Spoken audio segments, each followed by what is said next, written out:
Hello and welcome to the THC show. How are you all doing today? I'm your host Neil Magnuson. This is the show where we talk about three very important things and THC. But truth, hope, and change are very important in the world that we're living in at this point. Maybe never more important than where we are in history at this point. So we'll do some of that on the show today. Also on the show today, we're going to have 8 out of 10 Glenn join us for the 420 session. We'll do our regular update with what's going on with the Cannabis Substitution Program, the Healing Wave CSP Ganja Mobile. And we want to talk about 420. I don't know if you're excited, but I'm getting excited. 420 has been a big part of my life for a very long time. Every April 20th for 20 plus years for me has been a very special day, a day that we've worked hard to build ourselves a platform that would be taken seriously to some extent and to be able to talk about what we're doing there. And so we've had very limited 420s here in Vancouver since the huge, epic 2019 Cypress Hill 420. My goodness, wasn't that something? And how are we going to build on that? Well, we didn't get to find out because right in the midst of making plans for the following year, we were hit with the pandemic and everything was shut down. So we did maintain some small gatherings. Everybody, stayed safe, kept distance. Some wore masks. We talked about it amongst ourselves. And we did have 2 very small 420s. But pandemic's not really over apparently, but the restrictions are. And that's really good. That's about time. People can make their own decisions as to how they get close to and interact with other people and all that kind of stuff. And we don't have a government telling us that we can't even go to a restaurant where you can wear your mask and have to wear your mask until you're sitting at the table with food in front of you, but then take off the mask and then put it back. Oh my goodness, it was just stupidity was abounding everywhere. And maybe there's some sanity coming back into the world. We can only hope that, life is a lot like a pendulum. It goes back and forth, and there's overcorrection, and then overcorrection, and then overcorrection, and maybe we'll find some balance at some point in the future. I would like to see that because the back and forth is actually harming a lot of people still as we go from too much to too little and back and forth again. But in any case, we're going to get back to having some normality, and we're certainly going to do that with 420. And 420 is a great time of the year where we've come together for decades now, ever increasing numbers, to share a common vibe and a common heart and a common feel and a common passion for the cannabis plant, for people in general, and an angst and a distrust of government and a hate for the drug war and all that kind of stuff. And more than anything, 420 has always been and is still this year a protest more than a celebration. We always do like to celebrate the cannabis culture and the plant and how it helps us and what we've managed to accomplish in our fight for its liberation. But man, it's the fight for its liberation that is still first and foremost on our minds and what this is all about again. I did do an interview this week with the City TV, and right away the first question was, well, why do you think you need to get together and have what you're calling a protest when weed is legal? And I said, well, that's your opinion that weed is legal. And she says, oh, really? It's not yours? And I said, well, certainly not, because all that we've been fighting for, which is no penalties for pot, that anybody that wants to be in the business of growing some plants and helping other people get those plants and benefiting both parties as a result, needs to be happening and needs to be free. And that's certainly not happening at all with the Trudeau cartel and this so-called legalization that we've got here, where they said leading up to it that the medical patients would be properly looked after by legalization and they didn't have to worry, because before legalization, as most of you probably know, here in Canada, we had a lot of illegal, unlicensed cannabis medical dispensaries helping people out all across Canada, even in small towns in Saskatchewan. And legalization comes along, and Trudeau, who said publicly in interviews that the medical patients wouldn't have to worry about their access, well, that was a complete 100% lie about what it turned out to be. Legalization of cannabis in Canada is about only so-called non-medical cannabis, although they also call it recreational. You can't have both of those because recreation is certainly a subset of medicine. and people need to recreate and be able to handle another day of changing fortunes. That's kind of what cannabis does for us, and in a wonderful way. It's recreation, but recreation is preventative medicine. It is a subset of medicine, and so they can't have both of those. And in fact, the government, this non-medical dispensaries at this point, sells suppositories, which I found pretty humorous there. I guess, suppositories full of cannabis are the latest thing for a Friday night to go out and have a good time with your friends. And at only 10 milligram, per suppository, you're going to have your friends insert quite a few of those for you during the night. So, more fun and games. But we live in a very ludicrous world with respect to all this, and we need to protest that. We need to protest loud and clear, because it's still the medical people that are not being looked after with legalization. The closing down of all of these medical dispensaries has left most medical patients in horror as how are they going to find their proper medicine. They don't get it online through the licensed producers, which is what they're supposed to do. Many of them don't have a DG growing for them because you can't trust DGs, it seems. There's a lot of unethical people out there. And there's a lot of sick and suffering Canadians that really need to have an easy, accessible supply of cannabis that absolutely are not getting it. And more than just being able to find a DG or be able to grow some plants for yourself in your home if you are or aren't allowed to do that, or can and can't do that, or whatever, people need a storefront to walk into. They need to be able to go to a store. They need to be able to go to a store and get what they need. Wow, what a concept. We do it for just about everything else, but for some reason can't walk into a store and get cannabis for your medical needs.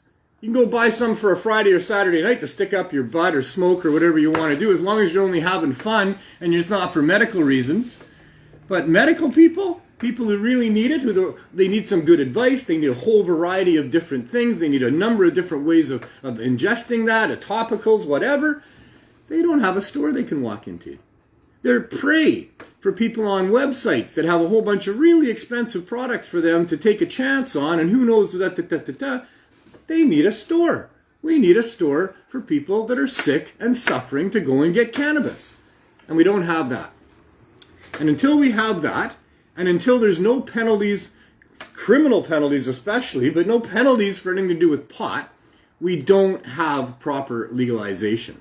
This scheme by the government to monopolize the production and sale of cannabis and charge producers of cannabis huge fees and make them go through all these expensive processes to come up with their cannabis, and all of it not for any really good reason that would protect the public or anything like that. All of that is driving the price of cannabis in the government stores to beyond that of what it was before Prohibition. Higher than Prohibition prices. Prohibition prices, $10 a gram. A lot more than that depending on where you are.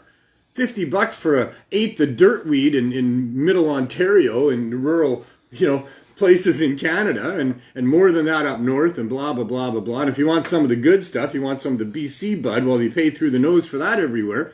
That was all because of Prohibition. That was because you had, issues with distributing it to different places, transporting it, hiding it. What would happen if the cops find you? You're going to lose your property. You might lose your kids, your liberty and all the rest of it. Prohibition drove the price to $10 a gram, to $4,480 for a pound of plant matter that grows pretty easily depending on how you do it. I mean, I can go back over that. I do it every week. I like to make it clear. People are growing cannabis expensively. A lot to do with Prohibition. I knew that's driven a lot of that as well. But there's a lot of expense that can be happening when you're growing cannabis, and there's a market for that, and there should be high-end stores or stores with high-end corners for cannabis consumers and connoisseurs, but you can also bring it to market cheaply. If you just let farmers grow cannabis and bring it to market, I'm sure you'd have market around the same price as what we're paying for all the other fruits and vegetables and things that farmers bring to market. It's just a plant. There's no more cost in bringing it to market than there is in just about any other commodity or food product that we have in the marketplace with respect to live plants. And so, and even the processed stuff as well. It's not hard to glean cannabinoids off of the cannabis plant and turn it into topicals and turn it into edibles and turn it into concentrates and all those other things. There's more cost involved. That the price should go up reasonably, but it's just ridiculous. For a vape pen at a government non-medical store, half a gram for the cartridge will cost you over $60. Well, that's just ludicrous. That's just an absolute rip-off. That is gouging beyond belief. And that's what they're doing. That's what these government stores are all about. They are gouging people. They're making people pay an exorbitant fine for using cannabis right up front. If you want to use cannabis and you want to get it from a government store, you're going to pay the fine to do that for using cannabis at the purchase of that item. You're going to pay several $1,000s a pound for the cannabis that you're buying from these government stores. So we got lots to protest at 420 for sure. And we're going to have a great one here in Vancouver. I don't know where you are, but I hope you got something going on for 420. Organize one. If not, there's still a little bit of time left. Have some people gather in a park outside of a city building or somewhere on that Wednesday afternoon. And let's make a point. Let's continue to make these points that the prohibition of cannabis is still a horrible thing going on around the world and in this country as well. That they're spending millions and millions of our tax dollars to enforce and protect the laws that would forbid other people to join the cartel without going through the proper processes, and most people can't go through those processes. So most people that had been subsidizing their income, helping to feed their families and pay their rents, by growing some cannabis and putting it into dispensaries or somehow getting it out to people that wanted it, those people aren't able to be part of the government cartel. The costs are prohibitive. You don't get in anyway. You kind of got to be an insider, or maybe you just get lucky enough or wait long enough and have everything in place. But all that's very, very expensive.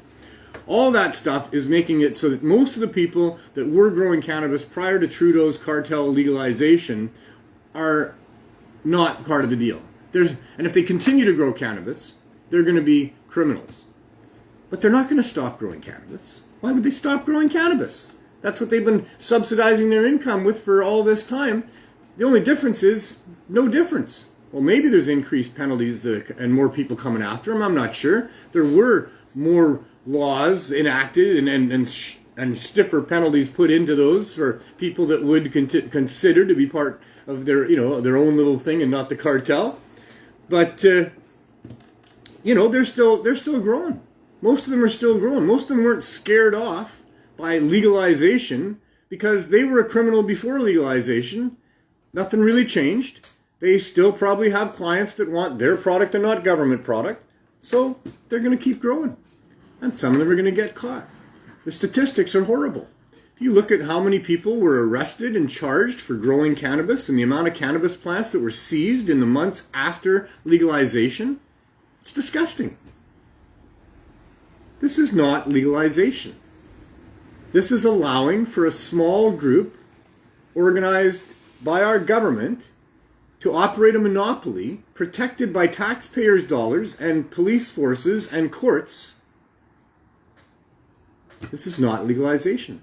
This does not help anybody who isn't rich and willing to pay the fine up front and doesn't know or care about their consumption of cannabis. For those people, there's a store they can go to, and the government will sell you their weed, and you're not going to get arrested for it, and it's all good. But for the people that need to use it every day, the people that are using it for because they're not okay in their life, and cannabis helps them be okay in their life, well, they can't afford the government prices. So they're still going to the underground marketplace, which is considerably cheaper than government stores, but still outrageously high because it's still illegal for those people. So they still have to have money set aside for lawyers. They still have to protect themselves. So if the government would stop what they're doing with all of this prohibition and over-regulating and lying about cannabis and attempting to monopolize the distribution and production of it, and just let the marketplace decide on things, well, then we would have reasonable access for people. We would have storefronts that would have whatever you want. You can buy bulk cannabis branches and trim them yourself, extract off them yourself, whatever you want.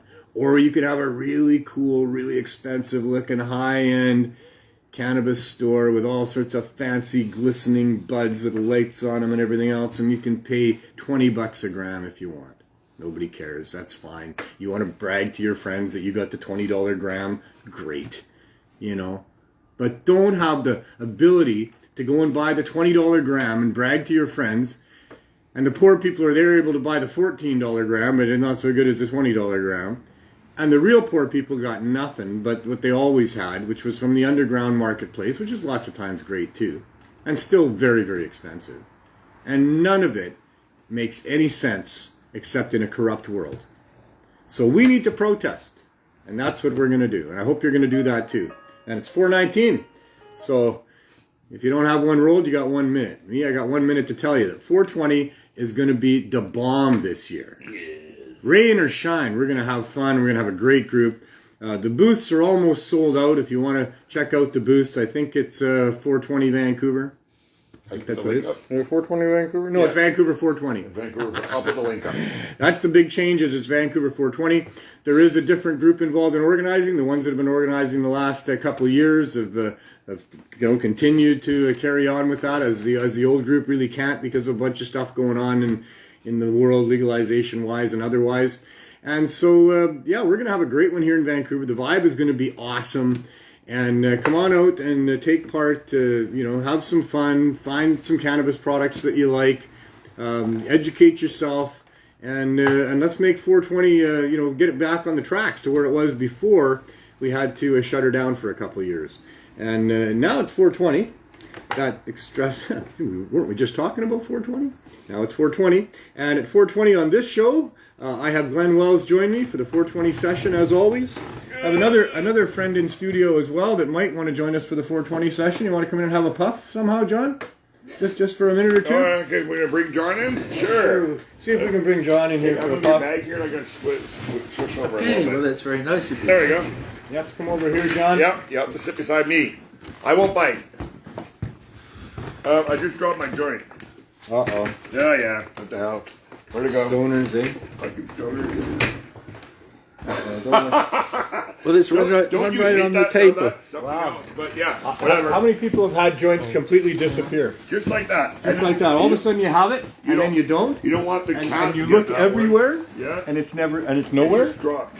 I've had that before too. Right there. Oh, there it is. All right. Sat on it. It has to be somewhere always, doesn't it?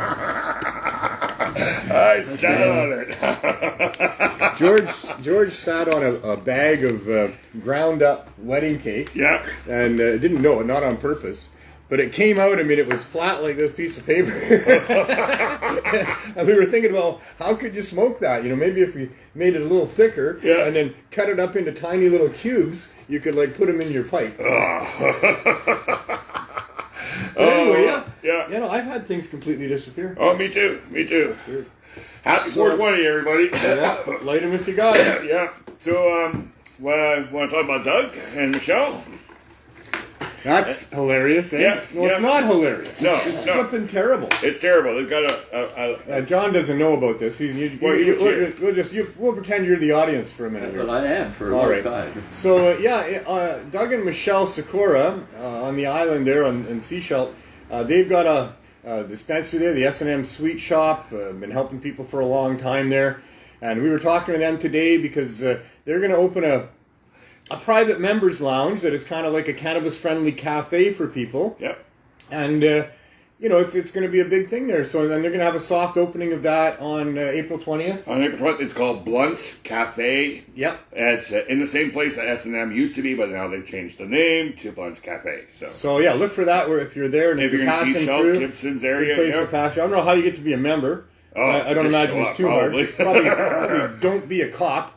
And maybe don't be CSU. Don't be a CSU. You can be a member. Yes. But they were telling us when we were talking to them about this crazy story. One of their clients, a daily user of cannabis, a senior person, has had to stop using cannabis because she's in a club where they do kayaking. Yep. I guess there's kayak races. She's a paddler.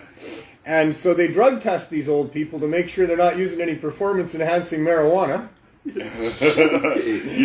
So she had to go to her doctor to see about because she's a medical user. She's allowed to use medically, but apparently not if you're in the kayak field. Madness. So the doctor's answer to get her off of cannabis is gabapentin. Is what? Gabapentin.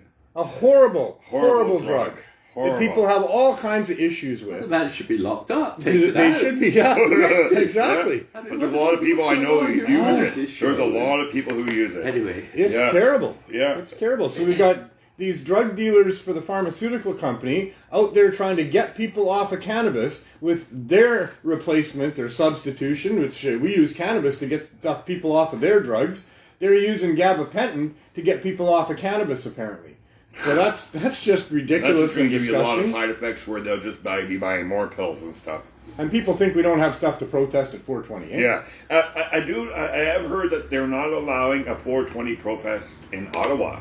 Well, not on Parliament Hill. Oh, not on Parliament Hill. Oh, Yeah. so but that's where it should be. Because, you That's know what where it happened should with the be. truckers, those terrorists. Oh, is that what it is? Yeah. Us pot people are going to hold the city siege You know- and smoke it out instead of horn it out. Isn't that convenient? Yes. Isn't that convenient that now that they can use that little uprising, if you want to call it that, against us now and our ability to speak to what's going on at Parliament, what should be a fundamental right of Canadians, to go to Parliament, to stand there and state your case, even if there's nobody listening, you can at least go there and do it. Yeah. Well, now you can't go there and do that because they're using the whole thing about these terrorist truckers to prevent the terrorist weed people from coming up and demanding that sick people get weed. If cannabis is legal, why can't you be having like a bunch of pet families or having a picnic in the field there or on the lawn, and they're smoking cannabis because it's legal? I'm sure they're trying to make those arguments there. I don't know, but there's good people in Ottawa that want to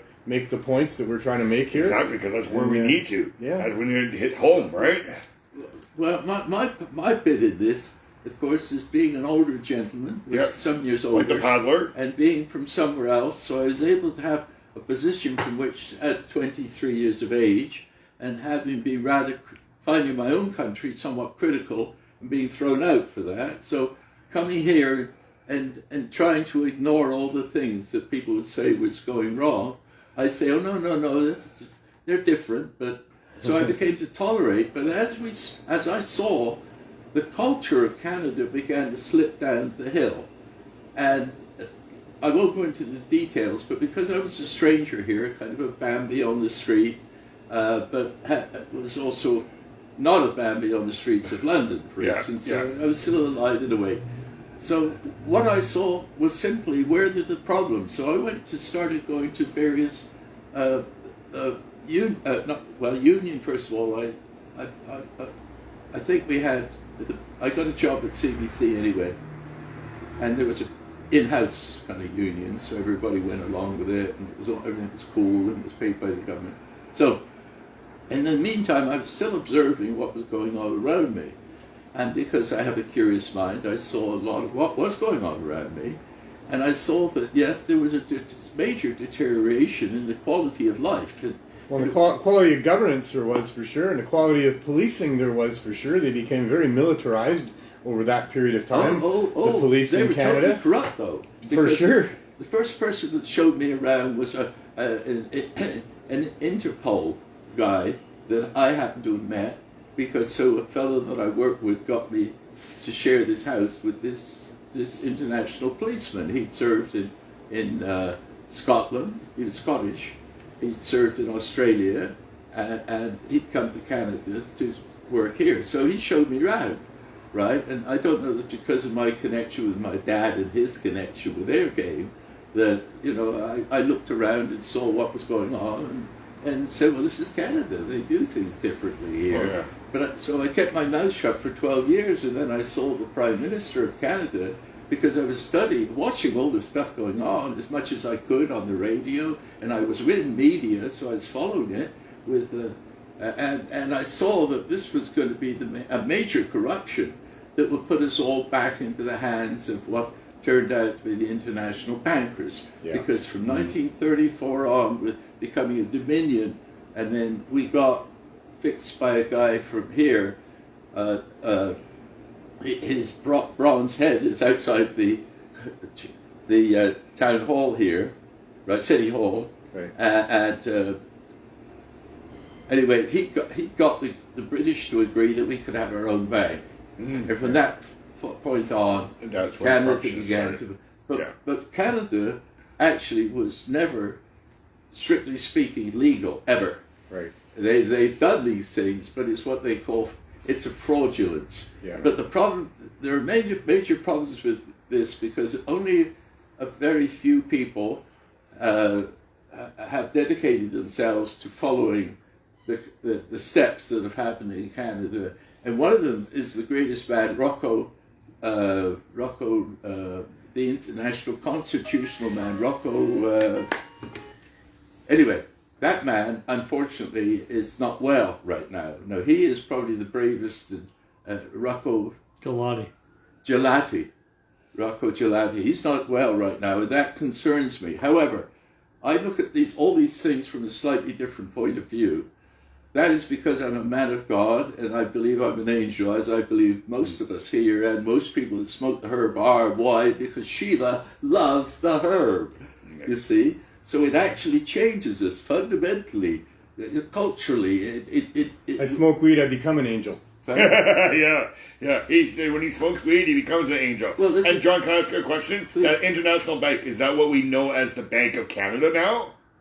Well, at this moment, I'm not quite sure whether it is or it's not. That's not clear to me because the whole thing was brought to a head and then dealt with under very shoddy situations with the Supreme Court, as I understand that situation to be. So the whole thing is Rocco Gelati took it as far as it was possible to go, and then the court just said, "Well, so what?"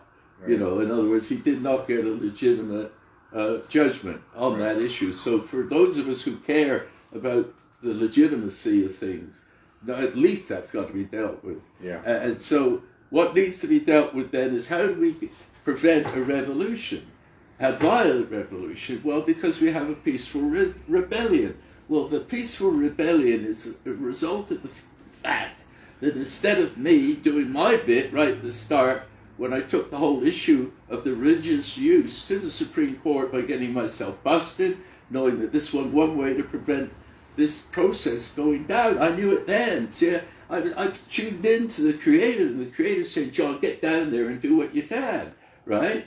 And so I've dropped into this crazy situation, and I want to see honorable settlement with the native people, so everybody could look in everybody's eyes and say, it's over. We're moving to this new age. We are now entering Sattva Yuga. It's not the old madness that surrounds this idea of the worship of man on the cross. No, this is the stand-up new of generational change, of people becoming, say thank you to the Creator, live with the Creator, swallow God if you have to, however you do it. If you do it through getting it the herb, if you do it through doing yoga. You know, I've been messing with yoga since I was a kid, 16. Children should be doing it. I think children are doing it. And as they say, what is yoga? Some are and some aren't. My daughter does it with her mom. Yeah, well, there you go. Yeah. All they're going to say, well, they say, what is yoga? Union with creation. Yeah. That's what it is. Yeah.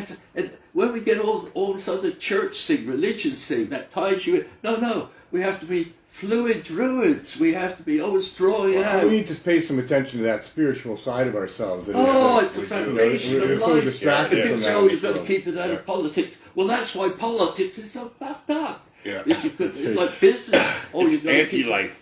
It's anti-life politics. Hey, we're going forward so fast. Some people are commenting about gabapentin. There was a guy that was on 1,000 milligrams of gabapentin a day. Yeah. Wow, and now he's on cannabis. I thought you raved, but I raved worse. And Michelle said the same thing, that she's had so many people come into her store that they've helped get off of gabapentin with cannabis, and now the government is just telling them, go back on gabapentin. The medical industrial complex is telling them that. Well, by the way, what's happening to this clown of people who are going around and busting up people's... Oh, the CSU? Yeah. The Cannabis Safety Unit. No. That's the corrupt seizure unit. Yeah, but they're really... That's a sick, cynical... Come steal my stuff unit. That's a sick, cynical... $6.5 million they want from Ted. From Ted Smith, $6.5 million. Ted does not $6.5 million. And they've now successfully closed down the blue door, although that might not be true. There might be a back entrance going on over there now. But Well, that's been the situation. that's what we're told today. That's But- very foggy, right? But they seized so much product and money from that store when they closed that down. I mean, I wonder what happens to that. Every time they do a raid, they seize a whole bunch of cash. Send it down into the products. States, chances are. I have no idea what they do with it. And now they're going to impose a 6.5, or they have imposed a $6.5 million fine on Fred and the Fred and the Cannabis Buyers Club over there. Yeah, but that's the last desperate. That's the last. That is the last flailing of a desperate organization, isn't it? It is a definite sign of that. I look at that, I go, they can't get away with that. And the public won't stand for that. I mean, Hey, the we'll public is see. very afraid. They keep, Well, the public is very afraid. Some of them. Yeah. well, some of them are, but less and less are. Because even in my own family, they were 100%, we're going to go with the vax. And I said, please don't. And my 15-year-old granddaughter had, 2, and then got COVID after them. Then she recovered, okay. Yeah. And then my eldest daughter and her husband had 4 plus a booster. Wow. They got it after. Yeah, that's because of the variants. They're saying that the variants are not the same as what they've been vaccinating everybody against. That's what they're saying. That's what they're saying. I didn't get So any the of- Omicron was a different thing than the first time. I just think it was a Yeah. con right from the start. Yeah. I just couldn't believe it when they put out the public service announcement saying that yes, if you take your vaccines, you are more prone to catch. Oh, COVID. really? Yeah. Yeah, but it'll be less severe for It'll you. be less severe. It'll be less. They're saying you can get it, but it'll be less severe. Oh. You won't die. Oh. You won't die, yes. Oh, man. You did. I think- But people still did die. But Yeah. And they, oh man, I don't want to go into it. Yeah, we don't want to. You That's know an what kills elephant in the people, room. though? We'll let history It's write itself now. hypochondria. They push hypochondria on the Oh, net. man. Peer pressure. They do push. Peer pressure. Well, hypochondria, that's where you think you're sick all the time. Oh, yes. Okay. Yeah. That's a big part of it, man. They say, "Oh, you're having trouble peeing." And you say, "Well, how does that work?" Where's it coming out of your ears now? Like I said to you before, the centipede, upon being asked how it could move all those legs in coordination, was then unable to move. It's all about what you think about. It's about how you think about it, and there's a lot of suggestibility involved with human beings. And they say, they say things like, "Oh, well, if you're having trouble peeing, within a 15 minute or 15 seconds, we will show you what the Japanese do when they have trouble peeing."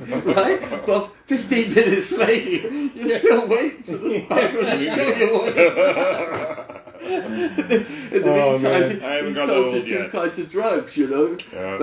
But then somebody come on next. Did somebody just sell you those drugs? Those drugs are good. What you really need to do is what the Japanese samurai do. Oh yeah.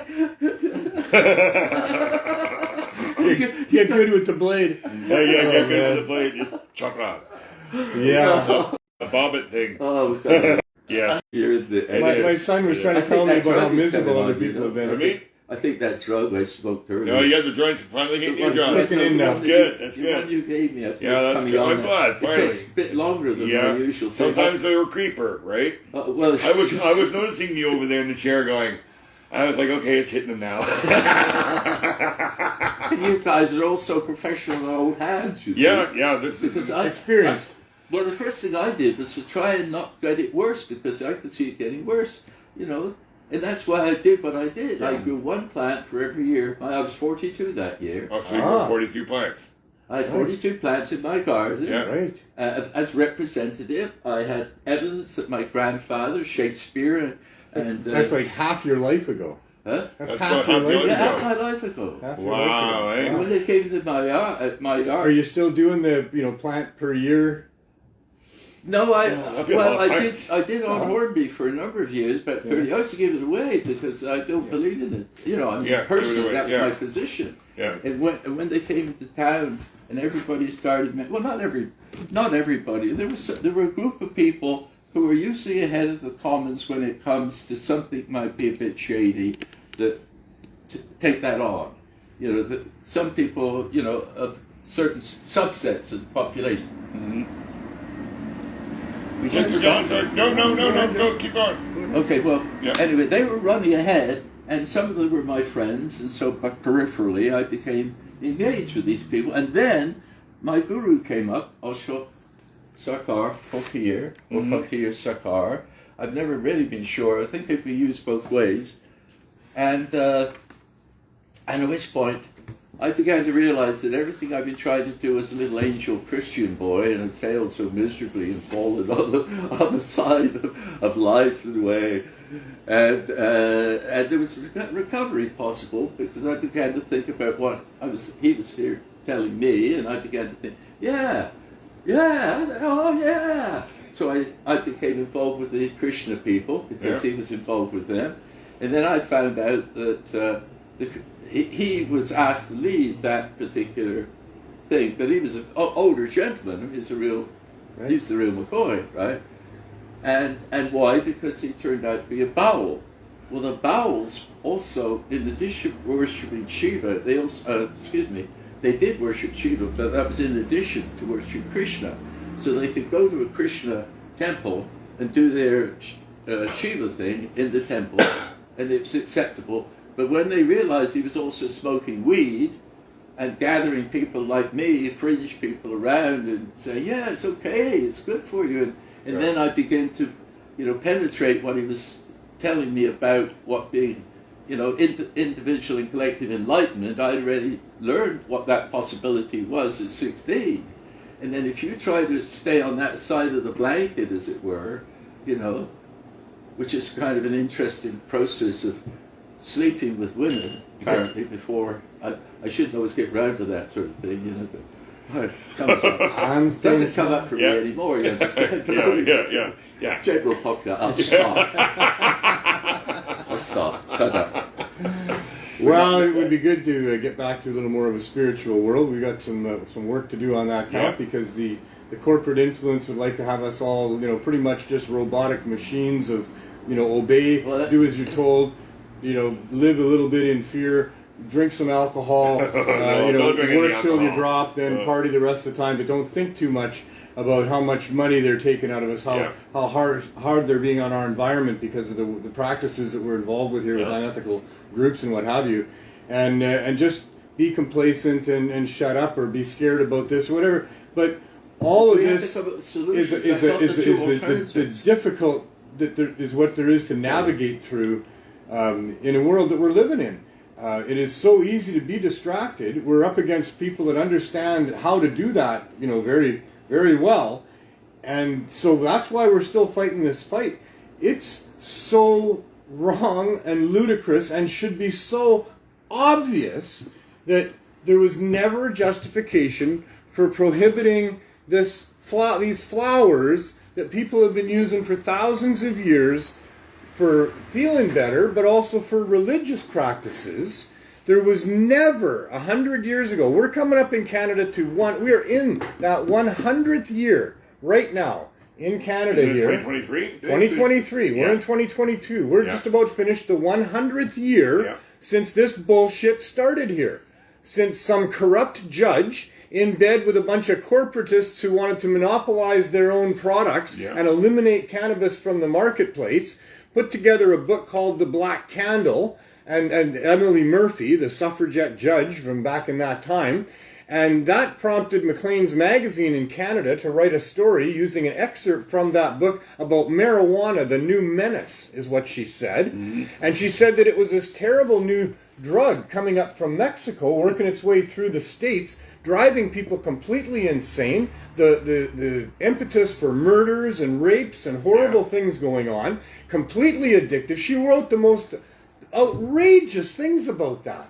20-some years ago, when I first started going to the pot rallies, that's what I had as a person from the mainstream, Maclean's reprinted that article from back in 1922. Wow. That, from June of 1922, this article about marijuana, the new menace. And I read that and went, well, that is the most outrageous, ludicrous thing, that they would say that this plant that causes people to heal, for one thing, but also calms you down. Yeah. So it doesn't induce violence. It doesn't make people murder other people or rape other people. It does the exact opposite. So here was this story from 1922 stating these outrageously, completely opposite, ridiculous things about how bad cannabis was.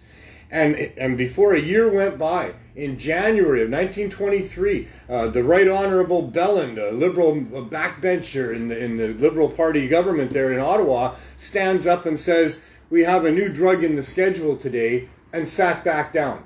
Nobody questioned it. Nobody said a word there. There was no debate about it. They didn't even identify it. I mean, they wrote cannabis sativa into the record book there. There was already opium and cocaine that was banned in Canada, and nobody questioned it because they all knew about this thing, because back in those days there was not a whole bunch of magazines to look at on the magazine rack. Yes. There was Times, there was no Maclean's, either. there was Life, and that was about it. And everybody read those. Yeah. And the media was small. There wasn't a whole lot of media, but every story would run through. Yeah. So, and everybody, so they would hear these. These are simpler people than us. They didn't have all these things on their mind. They didn't have all these distractions going on. Yeah. They were usually farm people or country people, and they would talk amongst themselves. And as far as Parliament was concerned, well, they knew exactly this new drug that was being talked about, that had been written about, that, they had to put this into the schedule there. And that's how cannabis became illegal about 100 years ago, coming up in January. And imagine, that's imagine what the planet would be interesting. like right now, the dimensional planet would be if we were allowed to grow cannabis and hemp and keep the trees. Like, we probably wouldn't be in this environmental problem that we're having because of all of the carbon. Because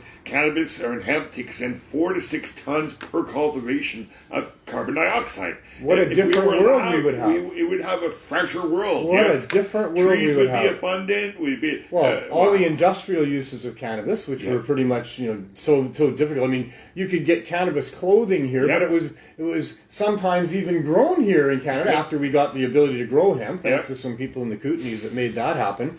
But even then, they weren't using the cannabis for industrial purposes that was being grown here in Canada for producing textiles. Yeah. They would ship it like to Hungary or China and have it then turned into the beautiful fabrics that they would bring back and sell here for ridiculous amounts of money, because it had literally traveled all the way once around the world, halfway to get there, halfway to get back, I wonder if just because of prohibition. So we didn't use this as a building material. We didn't use it as an insulator. We didn't use it as fuel for our vehicles. We didn't use it for building our houses with, for plastics. We haven't used it for medicine. We've used alcohol and commercial tobacco as far as recreational things go, instead of cannabis. How different would this world be with 100 years of cannabis being allowed and encouraged around, instead of what's going on? That's our salvation, I truly believe, especially around the wood issue, especially around the epoxy issue, as you said. Yeah.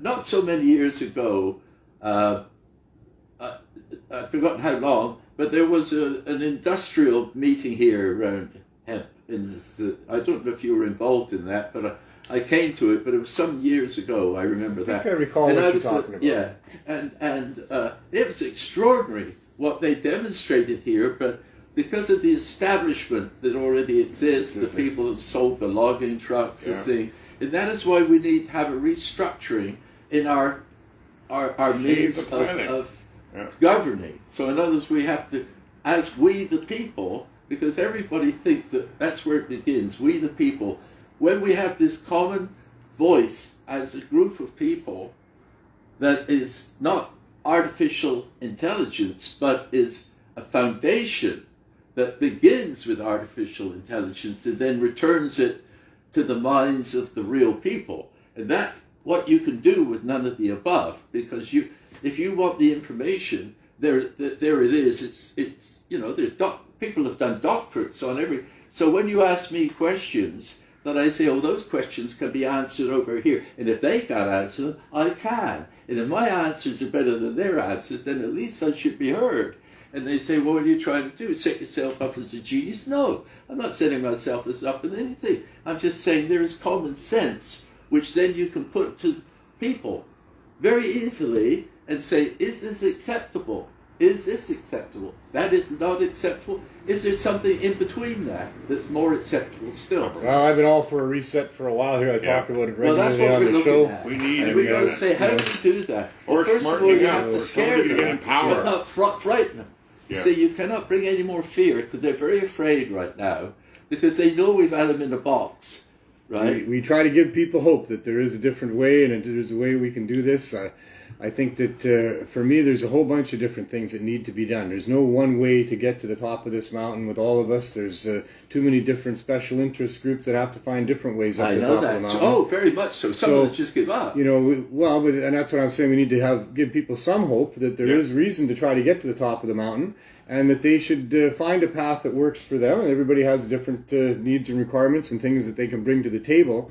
And if we all do work together, by working separately and together where we can and all the rest of it, if we have a common purpose, which to me is freedom, it's freedom for human beings to be living their lives without interference from corporations and protected by governments who are servants of the people, and that's their job. Completely different from what we have going on today. But that's my view of it, is that we need to have the individual sovereign rights of human beings respected by governing bodies that are paid for by those people, and respect what that is all about with respect to sovereignty, and that what we need to be protected against are corporate interests that would like to have child labor, that would like to gouge people, that would like to have poor business practices to save themselves money, that would like to rape our environment to be able to profit off of that. All of those types of things are what our public servants should be concerned about on our behalf, not concerned about whether or not we're consuming corporate alcohol and corporate cigarettes, or whether we're breaking the law by using this herb. Yep. I mean, this is a ludicrous, outrageous situation that we're into, where we've somehow come to think that it's okay for public servants to be dictators. No, it's not. That we live in a world where we get to elect the dictator, and then the dictator gets to run roughshod over us to make on whatever penalties for whatever they want, and we have no ability to deal with that. But we do have. Every time you say we have none, I have within to go, the system we don't. Hold on, don't give it away until we found it. Because it's so easy to talk inadvertently negatively because it's going to get worse before it gets better. No, that is not necessarily the outcome, because nobody really knows the future. Those of us who are optimists believe that we've tuned in to a ray of sunshine which has been directing our life for most of our life towards a purpose. And that purpose is here and is now. And that is what we can put to the people who have to be listening. Listen, folks, we don't want a revolution. What we want is a peaceful rebellion that says... Peaceful evolution is what I call it. Let me finish. Just finish, because it's like some words that must tie together in people's minds and their hearts and their souls, because the turmoil that we've gone through is the end of 1,500 years of misery, probably for the human race. Could very well be that long. We have now an opportunity to come out of all that tragedy, all that turmoil, all that misery, all that child, what this and that and the other, because we have now a collective possibility to resonate, not around Krishna, but around Shiva, recognizing that what we have gone through is the way Shiva, that is good, kind-hearted, loving, brilliant, dancing, change, can come into our life, because we've got to look at this ugliness just once, and a lot of people will drop out. A lot of people are already blowing their minds, because they realize that they have done real bad things. Yeah. And now they're beginning to feel really bloody sorry. And when that begins to catch on, and people begin to realize, yes, I have no place on this planet anymore.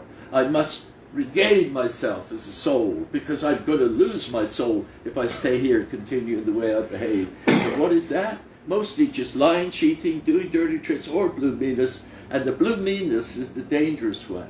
Because blue meanness, I have a tendency to blue meanness. In other words, I don't like to give money to beggars, but I do give money to beggars because I don't feel right that anybody has to beg. In this world, what madness is that in a country like Canada? Blue meanness. The Beatles in their movie, The Yellow Submarine or something, they didn't have the blue meanies. Yeah, that's right. They did. We need the blue meanness. There you go, right? So they were even talking about it back then, right? Because they had a guru too. Ray and you were talking about a guru. Maybe that's where they got that too, because I remember that was in their cartoon that they had. I had a copy of that for some Well, I don't time. say it needs to get worse before it gets better. I Thank think you. it's already we're already in that worst Worst before part. Yeah. better stage. I've been saying that all along. Yeah. It's time for this, but we'll see what happens in the near future. I'm going to move on to talking about the thank show. you for your Appreciate steadfast substance, and thank you for inviting me in for it. Now I'm going to leave you guys to do your happy Can I and talk about joyous thing. CannaMatch? Yeah, we'll talk about CannaMatch. Sure. All right. Thanks, John. All right, my thank you, dears. Thank you. Thank you. I think that one mine. That's yours. Yes, it is. All right. Thank you for your company. This one I found You're on very the floor. kind. Oh, really? Yeah, you must have dropped it. Well, So that's that's not yours. one you gave me before that has Is that, it the one? that extra kick It's in the there. one that John had that he's just talking about.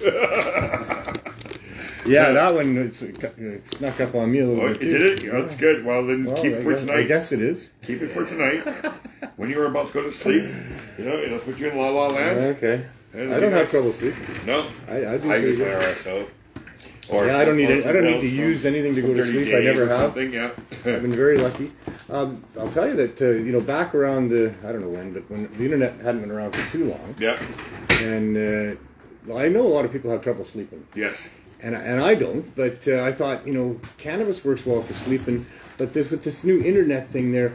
I mean, maybe you could have like a website people could go to and find the natural ways to sleep. We all know how to sleep. It's part of life. People forget or they learn bad habits or whatever. But inside every person, they know what puts themselves to sleep, really, Yeah. and you can tap into that. Anyway, I thought I was going to have There is I thought I was this going to have new this new idea about a website with all the best information about how to sleep. And so I tell my brother about that. Yeah. And then he shows me about this thing called Google. Yeah. And you could Google that. Yeah. And this is in the early days, you were- but I'll tell you, there was like 250,000 different sites. Here's the top 8 of Yeah. 250,000 right? Yeah, first page. different sites about how to sleep naturally, properly. They got this new thing called, I think it's called binary sound. Right? So what they do is Right, I know what you're talking about. Yeah, it can different help into you, different and ears, it and can it make hits you the feel middle. like you're high on shadow I or heard butter. those commercials so too. it's one. It's on YouTube. So it's one Well, sound. it's on the radio, too. One sound in the one ear and a Yeah. different sound in another ear, but it produces a third sound, Yeah. which is here. Well, it's really weird. I heard all that too. I don't know. Probably just That new could be age. their natural way of going to sleep, though. You're So many of these things. right? I don't know Yeah. if they're true or not. I've seen so many gimmicks like that, and I don't know if Yeah, it's true or not. it's just a watching. I mean, there a probably video could or be some listening truth to it. Yeah. I think that if you believe brain. it, buy into You it, can trick spend the some brain. money on it, tell a few friends It's on about it, YouTube. It's it'll free. probably work for It's you. on YouTube. It's Well, free.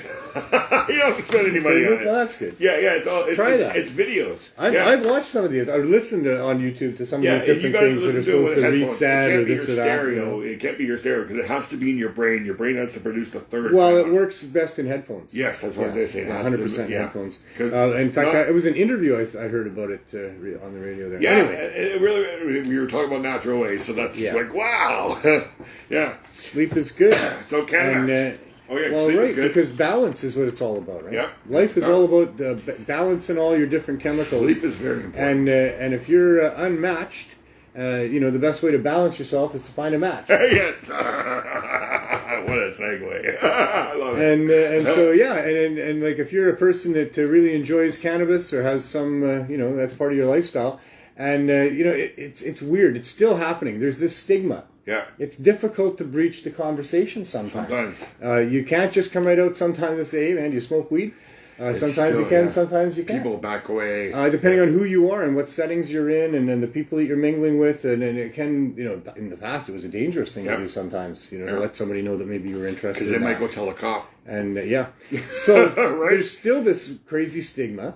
And so if you're a cannabis person and you want to find your match to balance your life, well, there's this thing called CannaMatch.ca. Right here. And it's the latest, greatest. We've got over 4,000 members now. Wow. And we just got permission to have a bank account, so we've now become incorporated. We are now known as CannaMatch Meeting and Dating Site Incorporated. Nice. So, and we'll have a bank account signed in this Saturday, and then we'll be allowed to have credit cards. So when you want to buy credits to talk to people, you'll be able just to use your credit card. You won't have to go through PayPal or anything like that. So how would it work? You're a member of CannaMatch, and Yeah, you're, so when you- you're traveling in Canada, and you arrive in, say, Calgary. What would you have it as an app on your phone at that point? Yeah, we have an app on the Google phone. So you'd open up your app, and what would you do? Type in CannaMatch or whatever. In Calgary? Just look for people in Calgary because there's a location thing that knows where you are. Okay, so then it shows you a bunch of profiles? Yep. And so that would be like a picture, probably. Yeah, because on CannaMatch you can say you want to be dating or you just want to be 420 friends. Right. Right. So when you're that's convenient. So yes. that's out of the way right away. Right away. Yeah. Right. Yeah. Because what you're there for? Do you want to meet somebody or do you want to date somebody who smokes cannabis? Right. So because you might be somebody with a significant other back home and you're not, and you're a loyal, faithful person, people. But you want to find some cannabis and you don't know anybody in that town. So you can go to CannaMatch.ca and then find another cannabis smoker in that area, and they can sure help you because they'll probably know a good store, probably know somebody or whatever to go to. Yes. So always keep a little bit of, if you're a CannaMatch user, always keep a little stash on hand so you can help out people when they contact you if they're new in town and they don't have a hookup. So and then you can do that no matter where you travel. We've now become we're in the States, we're in Australia. We're in Spain. We've got a few people from there, so we are reaching out. So, but mostly it's the States and Canada. If you happen to travel somewhere and you need to find some cannabis, or you don't know where to find any, you can try some people on CannaMatch. Cool. Right? Cool. It's pretty good. Yeah. So would there be like an event bulletin board of any sort to incorporate into that, or could it'd be through the mass email. I send out emails when big things happen. So when there's something like 420 going on, you would I did put a video this year. Oh, very good. This year, announcing that we were a gold level sponsor, and that will be increasing the people's minds with cannabis, and they'll know about it. They'll sign up, and then when you do searches, you'll find more people. So a CannaMatch subscriber could just go to the app and see if there's anything cannabis related going on in the town that they're in. Tells you the person's information, where they are, and stuff like that. If they put that on their profile, right? So on CannaMatch, I guess the people at Chameleon that run the site will know how to do all that kind of stuff. But you get 50 credits when you sign up right away, no matter what. Right. So that's like 10 messages, and then it's like only $1.99 or $2.99 for 50 or for 100 credits. It's $2.99 for 100 credits, and that's a lot of messages because it's only 5 credits to send a message. Yeah, so it doesn't take much to hook up with somebody to figure out. What you need. We're not there to make a lot of money, but we're there to make some money because it does cost money. It costs like a lot of money to be a sponsor. It costs money for the site. It costs money for the bank accounts and stuff like that. So you're actually taking a risk at this point as to whether or not it will even be successful. Although it's looking like it will. It's progressing properly. It's been a good thing for you to do. We're doing the push now. I came into some money, and now I can make the company go a little farther, and we'll maybe do some exciting things this summer too. Fantastic. Right? Yeah. Great stuff. Thank you. All right, and you're going to have a real good presence at 420. Oh, yeah. So we got 4. Gold sponsor, like you say, got 4 booths going on. Well, not all CannaMatch booths. We're going to have... Sterling, the professor, is going to come and be my speaker. He's going to speak there. Yep. So I would imagine he's going to be speaking a little bit about CannaMatch.ca. Maybe just a little bit. Maybe just a little bit. Maybe I should get him a t-shirt too, eh? He's the guy you have. Yeah, he is the guy. Because, I'm going to be wearing my 420 shirt probably. Although this is last year's. We got new ones coming. He's going to be wearing his professor sweater probably, the white one. The 420 professor, so... I know he's got some banners. I don't know. I think with you might have some pull with his wardrobe. Oh, I might. I might. I'd have to get. In fact, if you had a hoodie like that, it's what he just said. Thomas there, it says nice hoodie, Glenn. Blue is great color. Yeah, and then the green pot leaf is like maybe you could get a white one, and Sterling could wear that instead. Oh, I got a white one. Well, there you go. Now we're all set. I think he's smaller than me, so I'll have to get him a white one. But I don't know if we could do it in a week. I'll get a t-shirt in a week. He wears a bit of an oversized hoodie there. So it would be all right. We'll see. I don't know yet, but he has to order fill that thing out pretty good. Or I'd go buy one. Have to buy one and then bring it there. But I don't know if they can get it done in a week. The guy I go to is pretty busy. I see. Yeah, even though he's in I think you could have him wear your other white one and probably be fine. Yeah, I think so. We'll talk to Sterling. All I know, Glenn, is we're going to have fun. In a week? It's going to be something else. I'm excited. Great. I hope the weather cooperates. I have a beautiful 420 Canada. Well, it doesn't say 420, but it says CannaMatch in gold lettering. A cigar with a wooden mouthpiece. Would you like to be able to spark that up since CannaMatch is a sponsor at 420 when you do that announcement, I'm sure you don't we have can- to finish it because there's no way it's like a 3-hour burner. But being that CannaMatch is a sponsor, I'd like to give you, this is the only one that I have left. I've been saving it for years and years for something special. I see. So I would be honored if you would spark that up at 420 up on the stage. I don't see why I wouldn't. You would? All right. I don't see all right. why I wouldn't. All right. Thank you very much. Other than, I got so much going on there, I hardly remember to smoke, to light my own joint. Well, but maybe this is the year. I'll be side stage. You No, I have you can before. pass it off to me when you're done. I or do. something. I do. Yeah. I know. I got something to light there, and I'd love to light that. That sounds like a wonderful thing. And that'll help me even more to take that little Right, moment. and it does say CannaMatch with gold letters on, big gold letters, so it's very appropriate. Well, you'll have to get your The only camera oth- people to zoom right in on it when I'm lighting The it up only there. other one that's been smoked was at Doug and Michelle's wedding. see. And because they were a cannabis couple getting married, it was a CannaMatch. So that was a good reason to give them a cigar, too, that had CannaMatch on it, right? Wonderful. Yeah, it's great. So you get the second one. Awesome. All right. Awesome. Okay, we'll see well, you next you week. know what I say. Bye. Have as much fun as you can. Yeah, you too. Cheers. Let's see you next week. Yes. So we're still waiting to hear from the federal government as to whether or not we can move from the RV back into the storefront. This is the ongoing saga of the quest for a community-based cannabis store with low barrier access so that people can come and get reasonably priced cannabis that meets their needs. And that's what it's about. And it shouldn't be anything complicated. It shouldn't be hard at all. In our society, we're pretty good at doing stuff like that. Somebody wants to bring a product to the marketplace. Well, the city's usually pretty good at figuring out what tax rate they should pay, what licensing fee they should pay, and they get to open their storefront and have a business. It's not hard.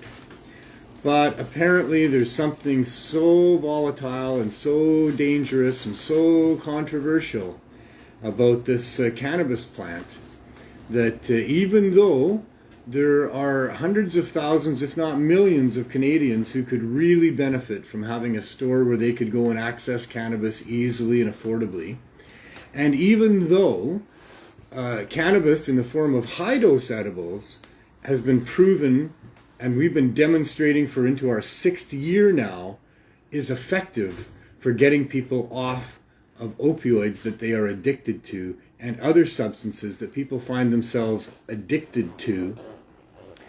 I know the word addicted is controversial as well. My good friend Chris Bures doesn't talk to me anymore because he would always give me such a hard time about whether or not addiction is real. And I like Chris and I valued his input there, but it did get a little bit too much. So I kind of scolded him one time about, hey, come on, man. Enough already. But seriously, why addiction is real, Chris, if you're still watching, I love you, buddy, and here's what I have to say about it, is because of what happens physically when you try to stop taking certain chemical substances into your body. You crave those things for a variety of reasons. Maybe it's chemical, maybe it's psychological, maybe it's emotional. But when you try to stop those things, your body goes through a physical withdrawal that is very, very hard to get through. And that's why addiction is real, in my opinion. That's why you can say someone is addicted to something.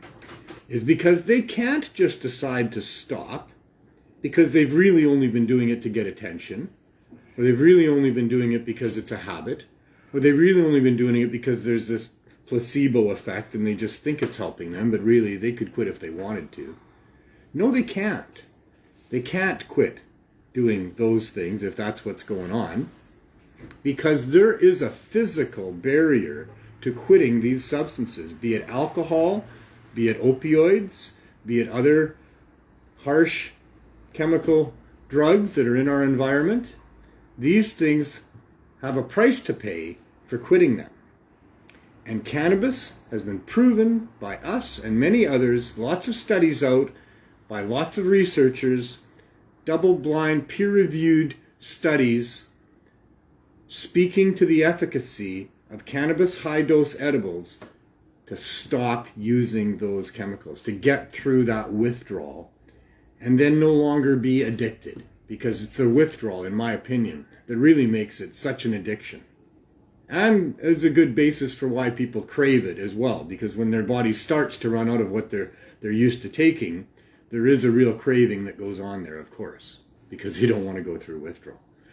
But in this world, where cannabis has been proven to have been lied about, first and foremost, by greedy, corrupt, self-righteous interest groups that did what they did to demonize cannabis and get it prohibited with criminal penalties for people involved with it, all of that was lies. It is proven to be a valuable commodity in people's lives. It is proven to be quite the medicine for people who need to sleep and can't sleep, for example, or are in pain all the time and need a distraction from it, and many, many other things. Primarily, first and foremost, medicinally, cannabis is an anti-inflammatory. Anybody who knows anything about medicine understands what the value of an anti-inflammatory is, especially one with no serious side effects other than, maybe a little bit of hunger, a little bit of laughter. I don't know what they are, but they're not serious at all. They're not something you need to take another pill for. So yeah, we live in a very corrupt world where people can't still walk into a storefront and buy what is just a plant in nature that should be freely and easily available to anybody that wants to both bring it to the marketplace or go to the marketplace and get it. And we're here proving that week after week, unfortunately. Here I am again. Nothing good to report, other than another week has gone by.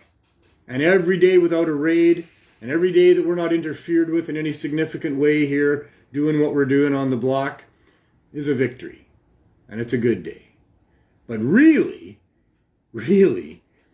public servants should be here, and the media should be here every day, making sure that we've got everything that we need to provide the services that we're providing to the thousands of people that need it and benefit from it and are so appreciative of it. They shouldn't have to be so appreciative of what we're doing here. They shouldn't have to come to our little RV and say, thank you so much, man, for keeping on doing what you're doing. It should be a no-brainer. There should be community-based, low-barrier access cannabis stores on every block in this neighborhood, 3 or 4 of them, until the problem goes away. But meanwhile, the 2 dispensaries that had been here for a while, not licensed and legal, but they'd been here helping people, they've now been shut down by that corrupt seizure unit that we've got going here in the province of British Columbia that taxpayers are funding, that are out there ruining people's lives and restricting access to what is the only valuable medicine that could work properly for many people. We live in a very corrupt world, and so we're still waiting. And what we're waiting for and about, if you don't know, sorry for all those of you that watch the show regularly, and I'm so repetitive about all of this, but I want everybody to know that watches the show that doesn't know, that hasn't heard this before. We're the Cannabis Substitution Program. We're a group that has been handing out cannabis high-dose edibles to people for into our 6th year now. We did it at the Vancouver area network of drug users offices for 3.5 years with long lineups that would meet twice a week and get a care pack of 4 to 6 high-dose edibles and a couple of joints to get through to the next time that we were there.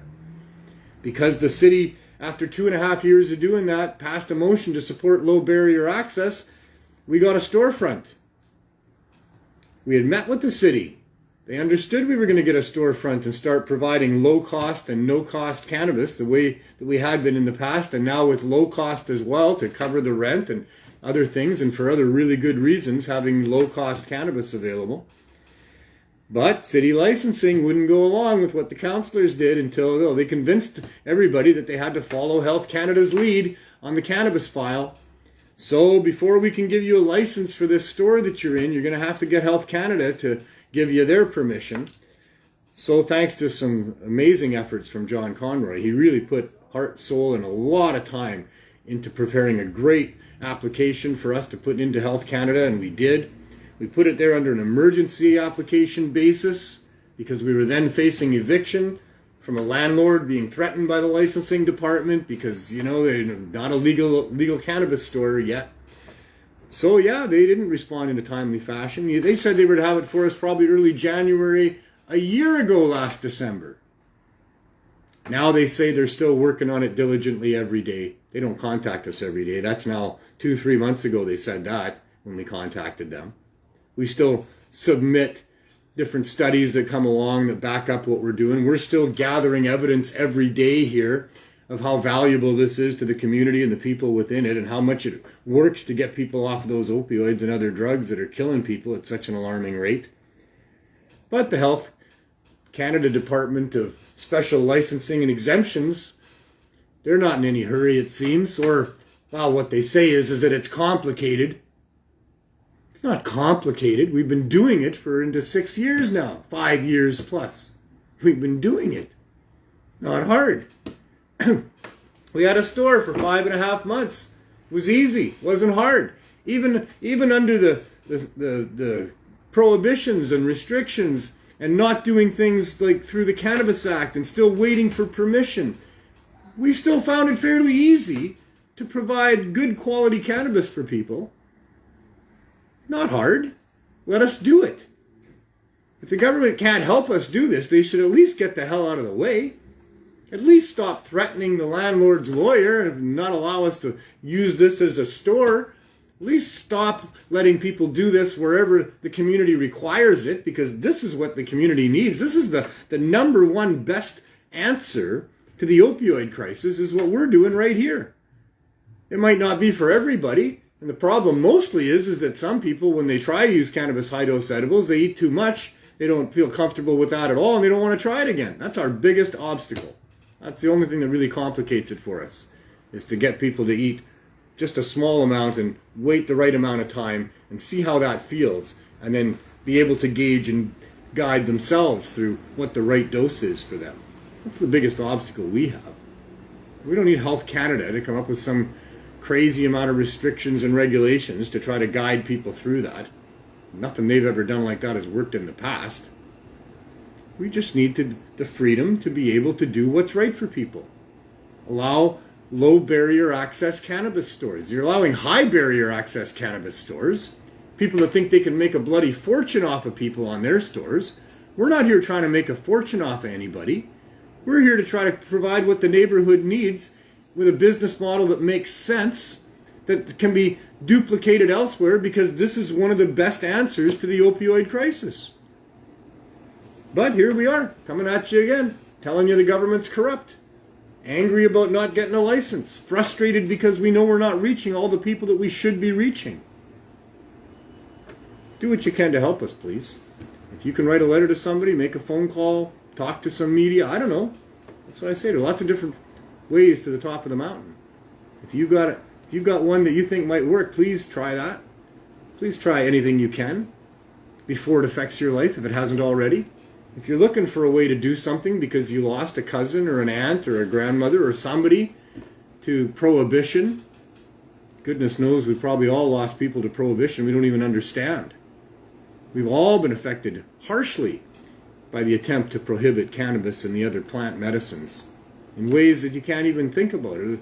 This would be such a different world if they hadn't have been trying to do that for all this time and spent the trillions of dollars that they've spent and ruined the millions and millions of lives that they've ruined, and allowed for a world to evolve around alcohol and pharmaceuticals and anger instead of love, and instead of cannabis, and instead of psychoactive and medicinally active plants.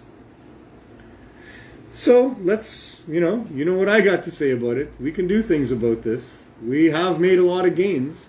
We are still up against very powerful forces that like the status quo and don't want cannabis to be legal for poor people and sick people and cheap and affordable for everybody.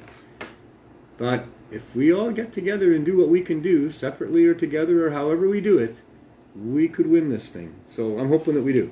Anyway, that's what's happening with us. We've now been, almost 2 years on the block here. It has been 17 and a half months since we got booted out of the store.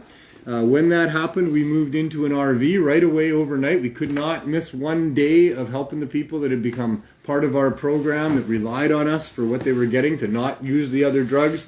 We certainly understand here. We understood then the seriousness of that the people that we've been helping, there's 260 plus people that are members of our organization that get high dose edibles for free from us. If we were to stop helping them with that, many of them would be at risk of going to find ways to deal with their pain and their situation with other drugs in the neighborhood, because they wouldn't have the availability of cannabis to do what it does for them.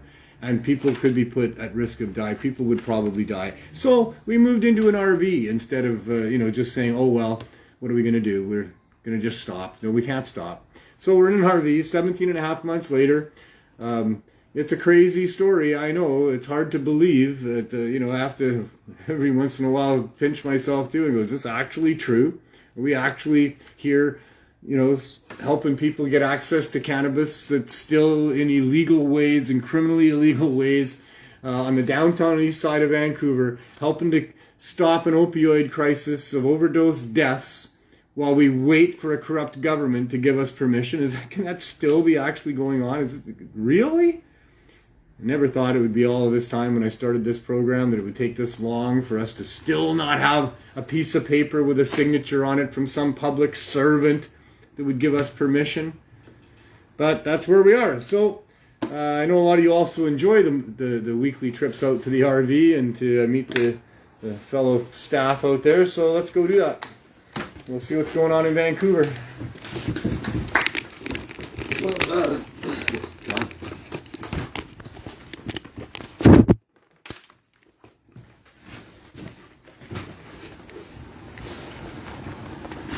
Wow, it's stopped raining, so that's really nice because it's been really stormy here.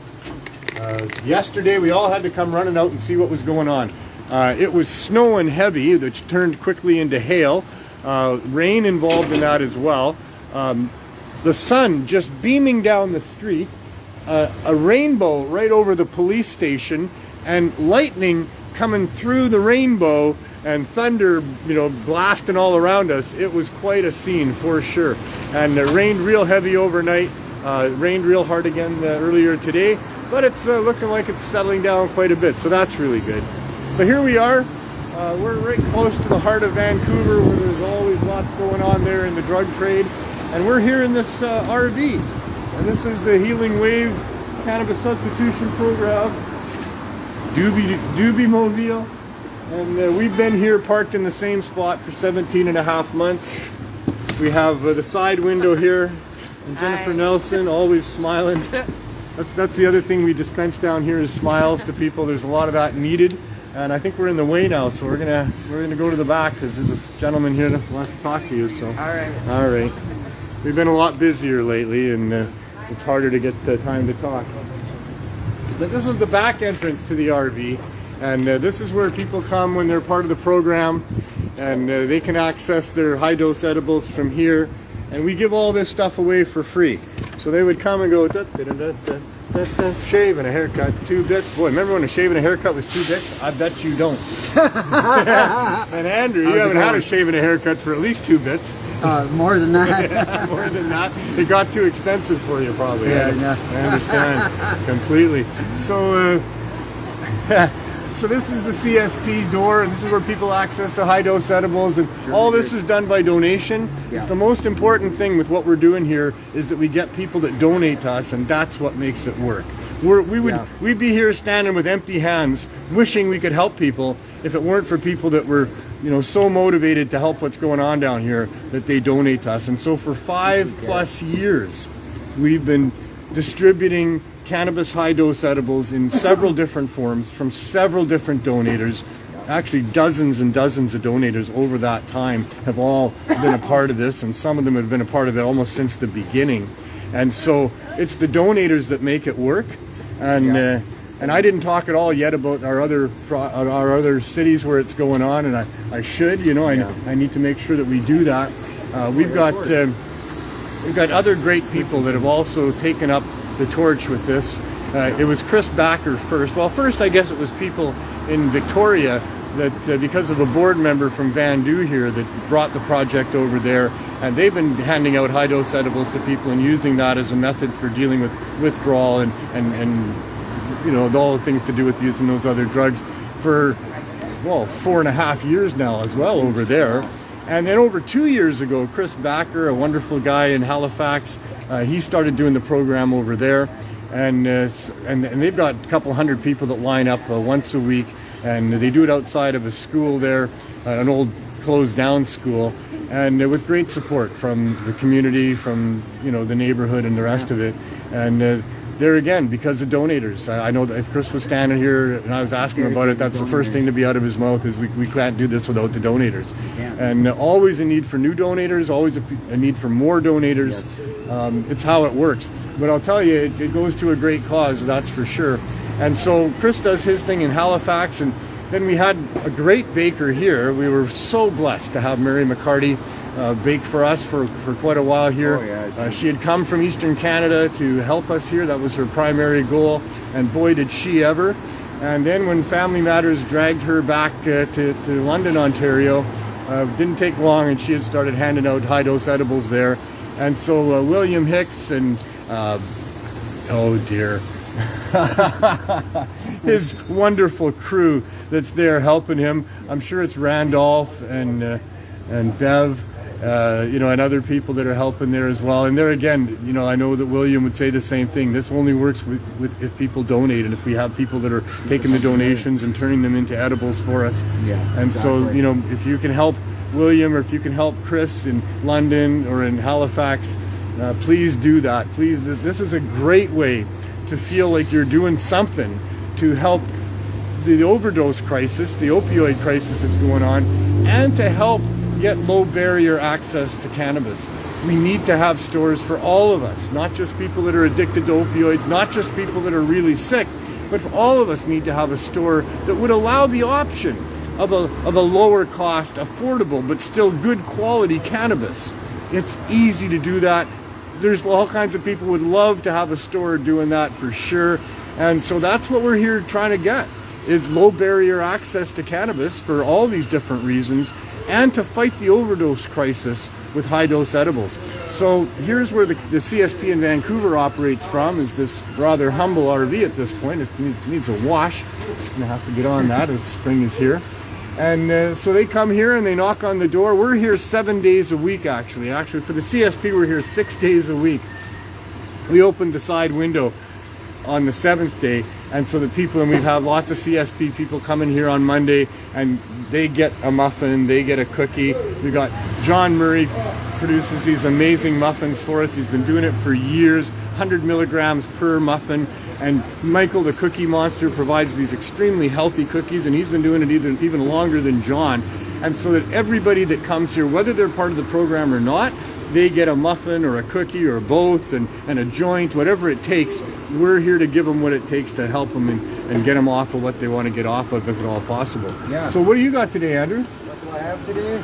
Well, we have whatever we got donated, because we're kind of getting low today. We have some gummy bears here. I have different flavors, but they're 5 milligrams each. Great. And there's 20 inside, so that makes 100 milligrams. Each bag is 100 milligrams. And people get 420 milligrams of their choosing. Yes, they get 420 milligrams of what they like. Yep. And some people don't take all 420. They just take what they need, right? That's I beautiful. have cookies here from Robert. These are chocolate chip cookies at 80 milligrams each. And then I have some Gorilla Ganjas.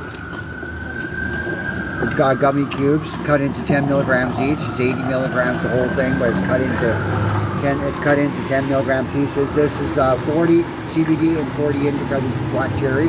And I will say that's somewhere in Neverland. Is actually where that's coming from. Yeah, that's where it comes from. Yes. Somewhere in Neverland. This is Gorilla Ganja.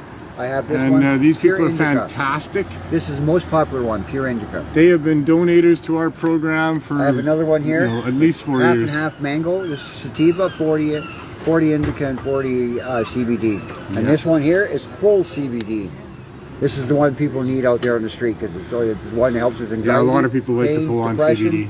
And I also have some cubes here, 3 cubes at 100 milligrams each. And those are Green Wilderness. Green Wilderness. Another Yes. fantastic company that's Very been helping nice. us for so long. And I have over here in the corner, I can't forget about Joe's cookies. These are 100 milligram star cookies. Joe Pepper. These are the most popular cookies. People love them. They ask for them. Joe's been making brownies and Yes, cookies she for has. us, probably the first baker to actually bake for us. So the first donators was Weeds, Glass and Gifts and the Medicinal Cannabis Dispensary.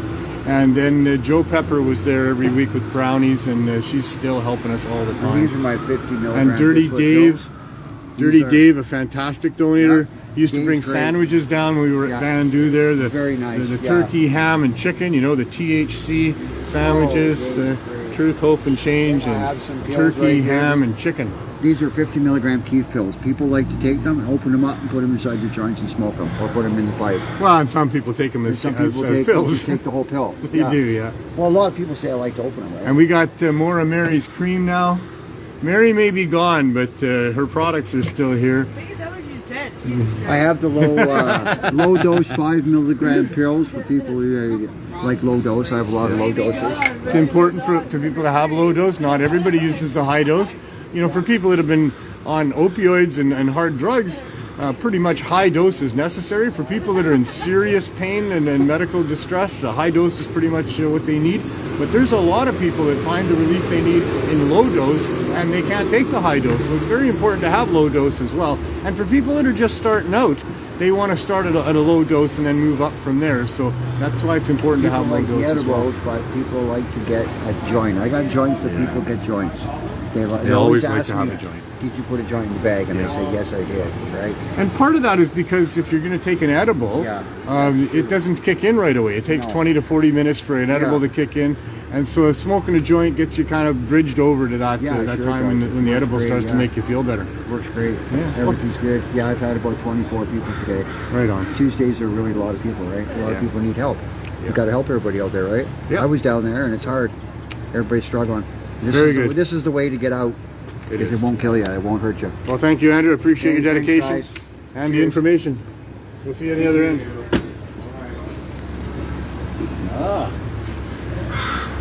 Well, this is a work-free drug place, I understand. There's ongoing testing, is what we can tell you. We like to make sure everything works. Oh, I don't know. I just like to see what's going on. Yeah, I like to get a sense of what's going on there. People want to stick the people's head in there for a minute. Stick there. to people's head in there Stick for the a people's head in minute. there for a second there. Give them a little sense Hi. of what's going on. Good job. All right, we're coming in. Okay.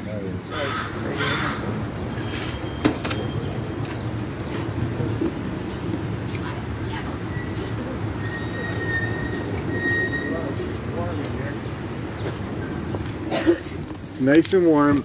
It's not very warm outside, but it's nice and warm inside. We turned our heaters on. We got cold from the George. windows and the door being open. Such a strange thing for you to be doing there. What, rolling? Rolling joints. Rolling joints? You know, George has been working with me for a very long time. He goes back beyond the Cannabis Substitution Program by quite a bit. And when he showed up there, of course, and I'll say, and the reason is because he was helping us with 420s and cannabis days rolling joints. And so when I started doing the program at Vandu, George was pretty early on scene, and it wasn't long before he was sitting at the table rolling joints, because that's what we had, was people sitting at a table rolling joints every time that we were there. And even got to be the guy in charge of people rolling joints for the last while before we left there and came here. And he thought he was free of all of that and had seen his last serious joint rolling requirements, but nope. As it turns out, the people in the neighborhood, lots of them have issues with rolling joints. They don't have a place to roll them. It's windy out there sometimes. They don't have fingers that work properly, or they can't see properly. There's a lot of issues here. And we're here to help the people with the issues. And part of that is having pre-rolled joints. And our success has been that, you know, we're well accepted in the neighborhood. We're well used by people. And they want joints, pre-rolled joints. So poor George, it has become his destiny. Roll. Yeah, you are going to be known as the man who rolled more joints than probably anybody else. Well, don't say that. Fucking Snoop Dogg will want to steal them. Yeah, Snoop Dogg, leave my people alone. Let my people grow and roll. So you like the rolling machine? That's your preferred method, or that Well, what? yeah, it's quicker. It's quicker. And it's less And to make messy. sure they look You the also same, get a don't really uniform looking joint out of that. This is a butter joint, by the way. That's why it looks like that. There's flavored paper. There's keef in there. There's some of our top strains of cannabis going into that, and those will knock you on your butt if that's what you need to have happen. And a lot of people really appreciate the butter joints, and they appreciate George for rolling them and making them, because they're not that easy to make, although he's got it down to a science. But try it yourself and see. So yeah, life inside the CSP RV has been, I guess it's been good to us. We would have preferred a bigger space, maybe ability to stand up. But all of that would just put us a little more on the radar of the powers that be that want us to be keeping a low profile. They don't want us to be too obvious about what we're doing here. They don't want to have any marijuana that's in the windows for people to see it all. If you can look in here and see it, then they're going to come in and take it, although they haven't now for a long time. But I mean, that was their big thing, and that's what we learned from their little raid that happened after being in here for a couple of weeks. That's a long time ago now. That wasn't even last year. That was the year before last. 17 months ago, they just happened to see that we had jars of weed and signs out and things, and decided to take it all away and tell us to stop. But we came to an agreement, sort of a little bit of a truce, that we keep a low profile, and they won't bother us. At least that's what it seems to be. It's kind of an unspoken thing mostly. That's what we think is going on. We're never really sure. At January 1st of this year, I decided to put those signs back up on the back, but for over a year, we didn't have any signs on this RV. We were just an RV parked on the side of the road. And a lot of people didn't know about us or what we were doing here, and that was kind of how we got to continue to survive here. That if we made it obvious, if we put our tent up, if we put our signs out, if we had jars of weed you could see, then we were going to get messed with. But Yeah, you're okay, brother. you know, this is all due to corruption. This is an embarrassed dictator that you know, is going to politely allow us to do what we're doing if we keep a low profile, because what we're doing is saving people's lives and of great benefit to this really hard, you know, downtrodden neighborhood. So we've got the right people involved. We've never tried to do it in any type of a sneaky way that would, you know, allow them to you know, interfere with us for that. We formed a society. We've always been open to the media. We have many other local politicians that support what we're doing. We have harm reduction groups in the neighborhood. They all support what we're doing. So the government is having a really hard time not letting us do this, right? They've delayed for over a year and a half in giving us a license, you know, despite an application that we put in that was so well put together that any high school student within a day would have recognized that this application is about something extremely important. People's lives are being lost by the moment we don't approve this, and we would have had that approval right away. But it's been over a year and a half, and who knows if ever we're going to get that approval.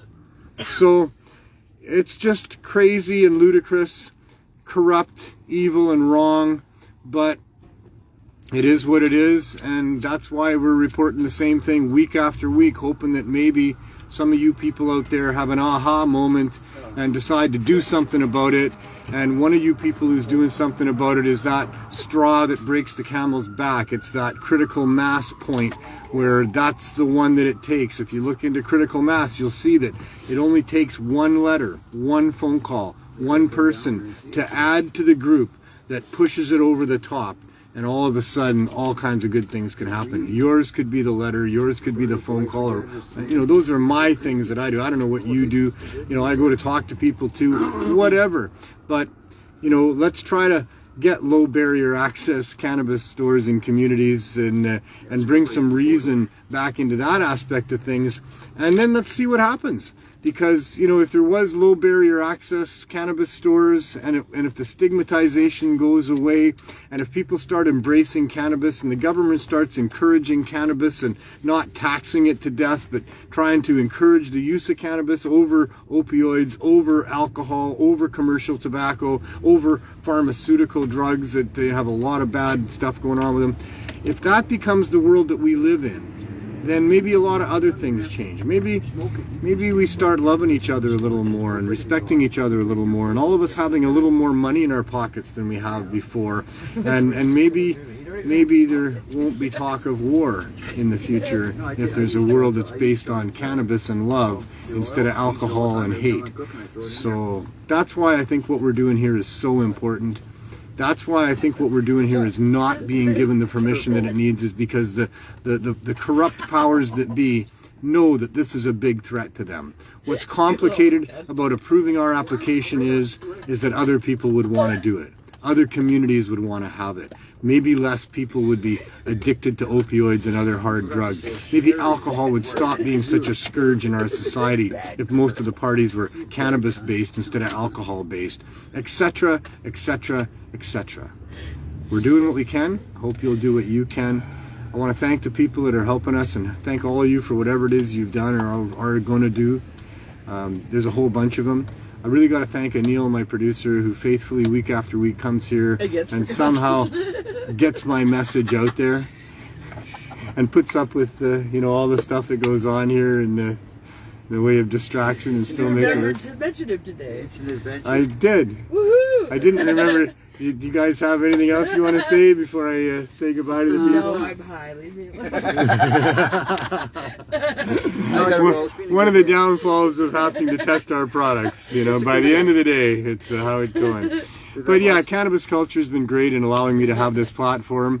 I hope that there's ways that you can share this out, that maybe things could go viral. Maybe one of these shows one day will get to the right people and the right things will be done, and we can start this process of having freedom down the road for those people that are going to inhabit the world at that time. This is what we can do for them. Thanks to everybody that donates to the programs. Please donate some more to William Hicks in London, Ontario, and Chris Backer in Halifax, and keep those programs going for sure.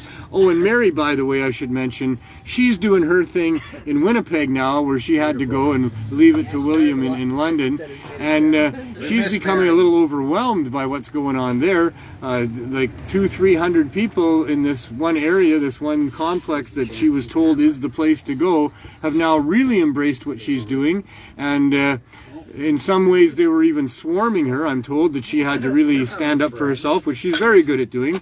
But, you know, I had to tell people, look, you know, if you want this to happen, we all have to be orderly. You're going to have to get into a reasonable line, and we're going to have to make these things happen. So, thank you so much to Mary for what she's doing there, and she needs a lot of help too. That's a program just starting out, and the demand is overwhelming already. She's going to need some bakers. She's going to need some people to give up some of their trim so bakers can put it into baked goods. She's going to need some financial donators to help her get the things that she needs to have the baking done and the other things that help the program work. And so there's a real opportunity in Winnipeg for that community to get together and to help out Mary in getting a cannabis substitution program going properly there. A huge need in that city, I'm told, and there's a huge need in many other cities across Canada, of course in the States as well. This needs to be a thing. This is something that can help. We can stop the deaths of so many of our loved ones, you know, due to the opioid crisis, due to alcohol poisoning, due to cigarettes that kill so many people, due to adverse reactions from pharmaceuticals. Let's get cannabis low barrier access stores to be a thing in your community, and see what happens in the way of a much more positive community to live in. So thanks everybody. 420 is coming. We're gonna have one more show the day before 420. You got like 8 days to get things prepared, to decide what you're gonna do, to roll up some big fatties to go and share with the people that you know. Let's all get together. Let's share with each other. Let's share our thoughts, our ideas, our heart, and our love with everybody else. And while you're doing that, as you know, make sure have as much fun as you can. We'll see you next week. 5 grams.